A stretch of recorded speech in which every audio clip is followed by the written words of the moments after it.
wasn't happy with his team's performance, but was more upset with the headset problems last night and suggested that this isn't anything new for Pittsburgh when they visit New England. Take a listen.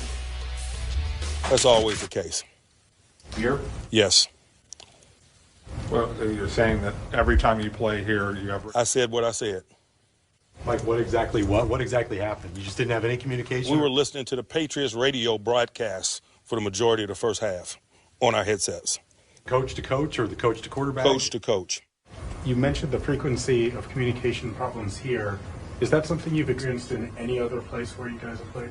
Guys, I'm answering questions regarding what happened in that stadium right there. So if anybody's got any more questions about what happened tonight, I'd be happy to address it. But that's a very serious thing that you're indicating that they're all... I'm not indicating nothing. I'm telling you what happened. And he did not stutter. The NFL released the following statement. In the first quarter of tonight's game, the Pittsburgh coaches experienced interference in their headsets caused by a stadium power infrastructure issue, which was exacerbated by the inclement weather. The coaches' communications equipment, including the headsets, is provided by the NFL for both clubs' use on game day. Once the power issue was addressed, the equipment functioned properly with no additional issues. Yahoo Sports, citing an unnamed source, reported that the Steelers will file a complaint with the league about both the equipment failure and officials not turning off headsets on both sidelines. We welcome to the desk now Herm Edwards. Can you hear me now? I can hear you. It's still I got my fuzzy. headset in. Yeah, you're kind of fading out, but I got you. Okay.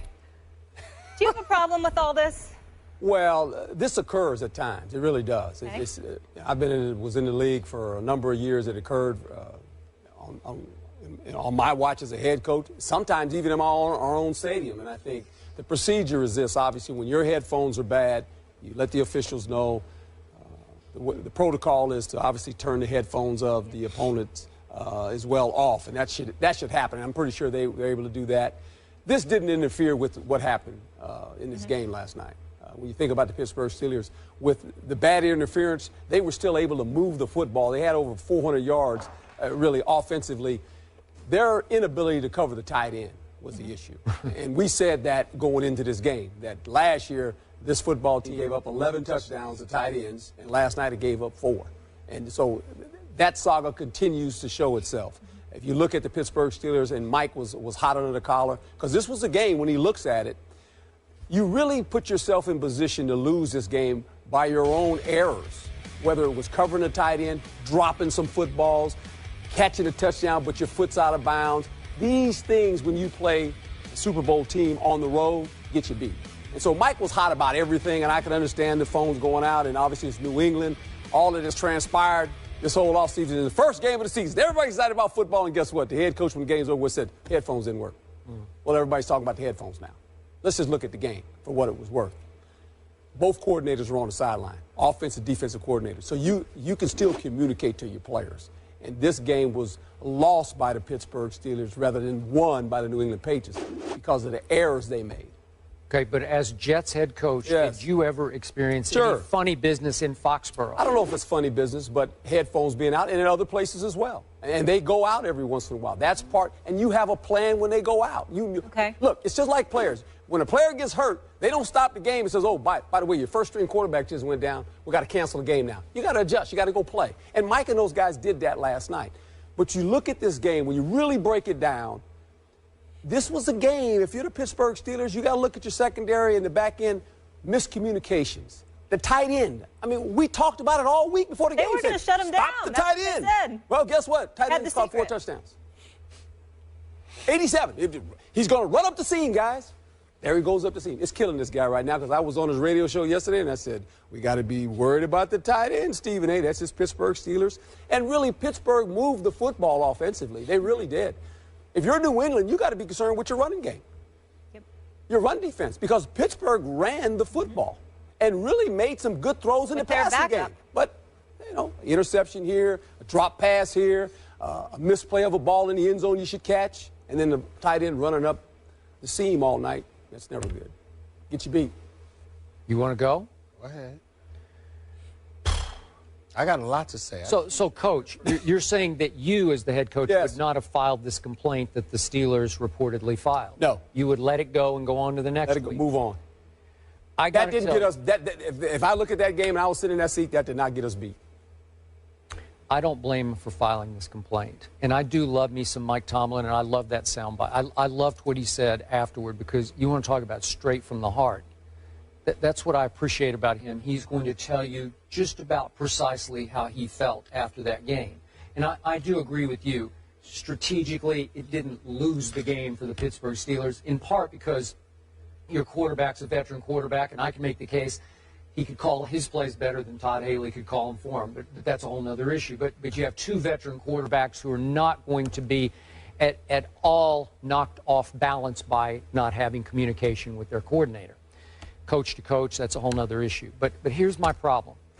It's just hard for me to believe, after all we have heard and read and seen reported by outside the lines about past Patriots cheating. It has been verified. It has been documented. They got busted for Spygate. With all that as the backdrop to last night, it's just hard for me to believe that that was just some far-fetched coincidence, like a 1,000,000-to-1 accident, that all of a sudden the headsets go out. And look, am I saying that Bill Belichick orchestrated that? I have no idea, but I think he loved it, because it makes every team that walks into that place see ghosts. Everybody's looking over their shoulder.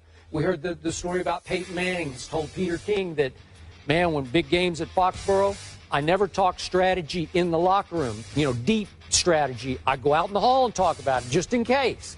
Well, that's pretty strong stuff. So everybody is looking over their shoulder in Foxborough, every visiting team, and then that happens. And, of course, the NFL presides over it. But how did the Patriots broadcast get in there? It's almost laughable that it did happen on this night, just so right timely. after Deflategate. Yeah. Are you kidding me? Are you saying there were some shenanigans being done here? Are you saying the New England Patriots maybe have done this on purpose? Well, just to send a message to the NFL? I got to tell you.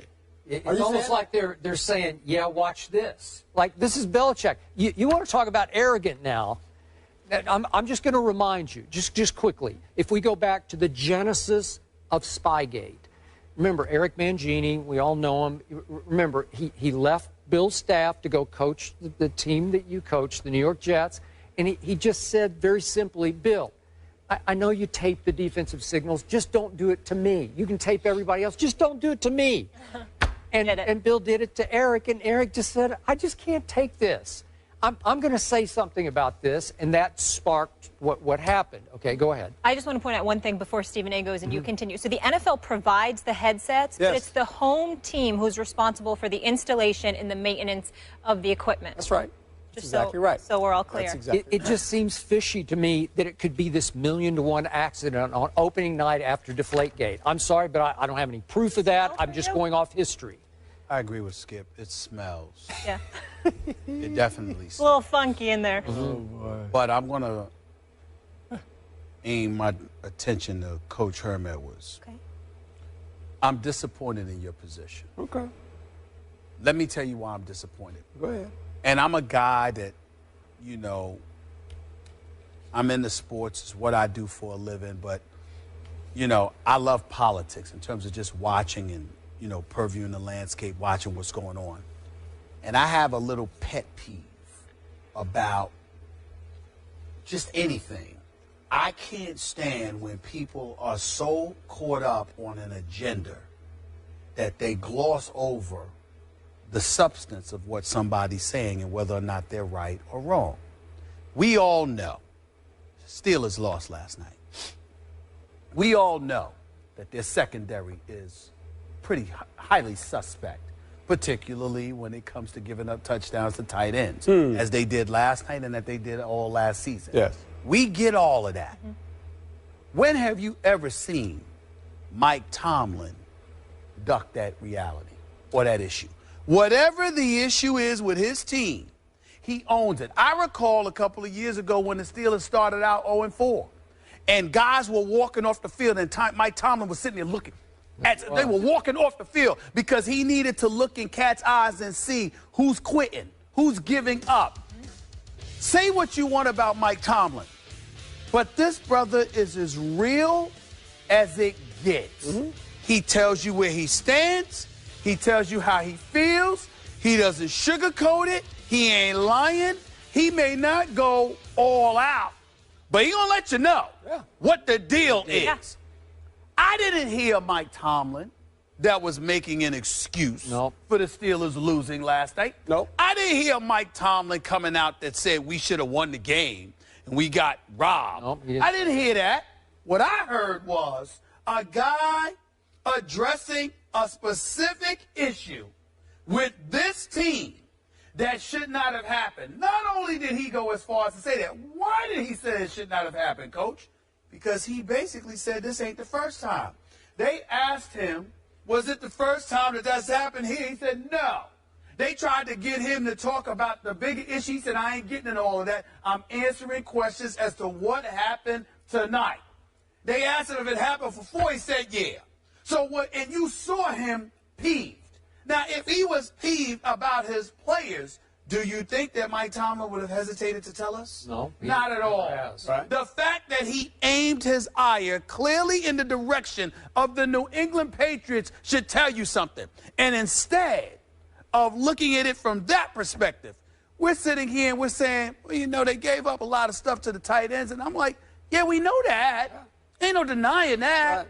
He ain't denying that. Right. But the fact that Mike Tomlin felt the need to address it in that manner about that team gives me cause to pause and say, wait a minute now. All right, New England. You know, this Tom Brady deflated footballs, all that. Forget all that. But now, New England, what the hell is going on? What are you doing? Do I think the Patriots did something like this on purpose? Here's my direct answer to that. I wouldn't put it past them. Why should I?